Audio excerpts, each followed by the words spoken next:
అయితే ఇక ఇక్కడికి వస్తే అసలు విషయానికి వస్తే నిన్నగాక మొన్న దయచేసి ఇది అందరూ కూడా ఫోకస్ చేయాలని ఒకసారి వివరంగా వినాలని చెప్పి కూడా నేను విజ్ఞప్తి చేస్తా ఉన్నా. ముఖ్యంగా మిత్రులను కోరుతా ఉన్నా. నిన్నగాక మొన్న తెలంగాణ ప్రభుత్వం, కొత్తగా కొలువుదీరిన తెలంగాణ ప్రభుత్వం ఒక తప్పుల తడక, ఒక అబద్ధాల పుట్టలాంటి శ్వేతపత్రం పేరిట ఒక అంకెల గారెడీకి, అభాండాలకు తెరదీసింది. అప్పుల పేరుతో అభాండాలేసే ప్రయత్నం చేసింది. 6,71,000 కోట్ల అప్పులున్నాయి అని చెప్పి తప్పులు చెప్పింది ఈరోజు ప్రభుత్వం.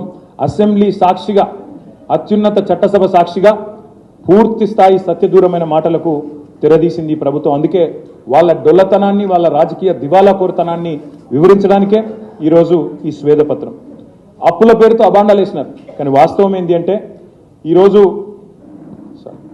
ఈరోజు తెలంగాణ అప్పులు వాస్తవికంగా ఎంత, వాళ్ళు చెప్పిన లెక్క ప్రకారమే 3 లక్షల, వాళ్ళ శ్వేతపత్రంలో చెప్పారు FRBM పరిమితిలో ఉన్న అప్పులు కేవలం 3,89,673 కోట్లు.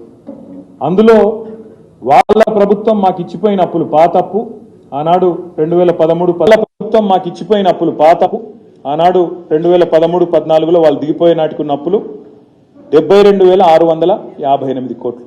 ఇక్కడ ఒక్క మాట కీలకం, దయచేసి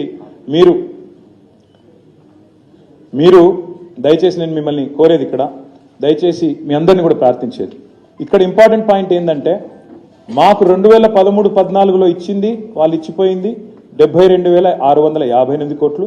వాళ్ళు ఇచ్చిన శ్వేతపత్రం ప్రకారమే FRBM పరిమితి లోపల మేము రాష్ట్ర ప్రభుత్వం తెచ్చిన అప్పులు 3,89,673 కోట్లు.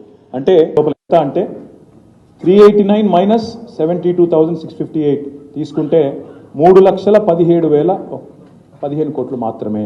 కానీ దాని ఎంత బుకాయింపు అంటే ఈ 3,17,000 కోట్లను 6,71,000 కోట్లు అని చెప్పి వాళ్ళు ఇలా చిత్రీకరించే ప్రయత్నం చేస్తూ ఉన్నారు.